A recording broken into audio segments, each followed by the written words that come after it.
Review পেয়েছি। এত positive word of mouth খুব কম ছবিতে আমি পাই। যারা বলছেন তাদের কথা অবিশ্বাস করার মতো কোনো জায়গা নেই। সুতরাং আমি জানি, এবং যারা যারা বলছেন তারা খুবই ইন্টেলিজেন্ট অডিয়েন্স, তারা দেখেছেন ছবিটা। তাই আমার এক্সপেকটেশন হচ্ছে স্কাই হাই। আরে আমি মনে হচ্ছে চঞ্চলকে একরকমভাবে দেখেছি, তো ওনাকে যখন প্রথম ছবিটা প্রকাশিত হয় চঞ্চলের মৃণাল সেন রূপী, দেখে আমি একেবারে চমকে গেছি। অবশ্য তারপরে মনে হলো ও তো সৃজিত মুখার্জি, ও তো পারফেকশনিস্ট, সুতরাং সেই ব্যাপারটাও সবসময় বজায় রাখবে। আসতে পেরেছিলাম, সেটা আমার খুব সৌভাগ্য। আমার এখনও মনে আছে ওনার ৮০তম জন্মদিনে ওনার বাড়িতে নিয়ে গিয়ে যখন কেক কেটে ওনার জন্মদিন পালন করেছিলাম আমরা। শিশুসুলভভাবে গীতা বৌদিকে ডাকছে যে গীতা এসো, দেখো অরিন্দম আমার জন্য কেক নিয়ে এসেছে। কিন্তু সেই মানুষটাই এমন সব ছবি করেছেন যে ছবি বিশ্ব দরবারে আমাদের বাংলা চলচ্চিত্রকে, ভারতীয় চলচ্চিত্রকে পৌঁছে দিয়েছে। সত্যজিৎবাবু একটা কাজ শুরু করেছিলেন পথের পাঁচালী দিয়ে, তার পরবর্তী ক্ষেত্রে তার কয়েক বছর পর মৃণাল সেন ছবি করা শুরু করলেন। এবং আমার নিজের মনে হয় সত্যজিৎবাবু রাজনৈতিক সামাজিকভাবে যতদূর পৌঁছেছিলেন তার ছবি নিয়ে, তার পরের ল্যাপটা ওই রিলে রেসের মতো করে তার পরের ল্যাপটা মৃণালদা এক লাফে পার করে বেরিয়ে গেছিলেন, এবং সেইটা হচ্ছে মাটির কাছাকাছি পৌঁছে গেছিলেন। এবং ওই যে ওনার ছবির মধ্যে রনেস, ওই যে মাটির কথা বলা, মাটির মানুষদের কথা বলা, খুব সহজভাবে, অত্যন্ত সহজভাবে জীবনের কথা বলা, এগুলো মৃণালদার ছবিতে যেভাবে দেখেছি সেটা তো আমাদের কাছে অনুপ্রেরণাদায়ক।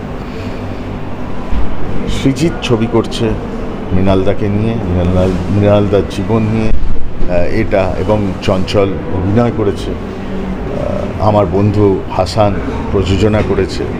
এই সবটা মিলিয়ে এটা খুব একটা এক্সাইটিং প্যাকেজ। দেখতে চাইব যে সৃজিতের ওর ইন্টারপ্রিটেশন কী মৃণালদার বায়োপিক নিয়ে। একজন শিক্ষিত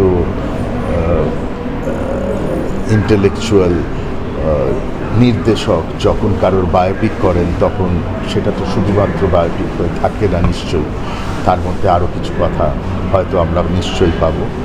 আজকের এই সময়তে, এই অস্থির সময়তে এই মৃণালদার ছবি পদাতিক অত্যন্ত প্রাসঙ্গিক, এবং চাইব যে মানুষ এসে এটা দেখুন। লাগছে এরকম একজন লিজেন্ডারি একজন ফিল্ম মেকারকে নিয়ে সিনেমা আমিও দেখার জন্য উদ্গ্রীব হয়ে আছি। আমার সৌভাগ্য হয়েছে এমন একটি গান গাওয়ার শৈলী চৌধুরীর আলোর পথযাত্রী, যে গানটি মৃণালবাবুর ভীষণ পছন্দের গান ছিল। আর মৃণালবাবুর সাথে আমার একটা স্মৃতি রয়েছে, সেটা হচ্ছে মৃণালবাবুর শেষ ছবি আমার ভুবনে আমি একটা ব্যাকগ্রাউন্ডে একটা ভয়েস দিয়েছিলাম, দেবজ্যোতি মিশ্র সঙ্গীত পরিচালক ছিলেন। তো সেটা একটা খুব মজাদার ইনসিডেন্ট ছিল। মৃণালবাবু তখন বয়স হয়েছে এবং আমি তখন নতুন। উনি আমাকে দেবুদাকে উনি বলছিলেন যে এই রূপংকে ডাকো, রূপং। তখন খুব ভালো গেয়েছে ছেলেটা, রূপংকে ডাকো। তখন দেবুদা বলছে ওর নাম রূপং নয়, ওর নাম রূপঙ্কর। তখন মৃণালবাবু বলেছিলেন, আরে আমি একটা বাচ্চা ছেলেকে কি পুরো নাম ধরে ডাকবো নাকি? ওর নাম তো রূপং, তার নেম তো কর। তো সেটা নিয়ে আমার একটা বেশ মজার ইনসিডেন্ট আজকে আর কি। ভীষণ ভালো লাগছে আমার। এটার একটা পাওয়া হলো যে আমি অঞ্জনদার যে ট্রিবিউট ছিল একটু মৃণাল সেন চালচিত্র, এখন সেখানে অভিনয় করেছিলাম, আর এই ছবিতে একটি গান গেয়েছি। এবং এরকম লিজেন্ডারি একজন ফিল্ম মেকার, তাকে নিয়ে কিন্তু আমরা একটা আক্ষেপ আমার রয়েছে, যেমন সত্যজিৎ রায়, যদিও সত্যজিৎ রায় মানে পৃথিবী বিখ্যাত একজন চলচ্চিত্র পরিচালক, কিন্তু সত্যজিৎ রায়ের মতো যেভাবে সত্যজিৎ রায়কে নিয়ে আমরা মানে হই বা ঋত্বিক ঘটককে নিয়ে হই, মৃণাল সেনের কাজ নিয়ে আমরা অত বেশি কথা খুব কম বলি, যেহেতু উনি অত গল্প বলতেন না।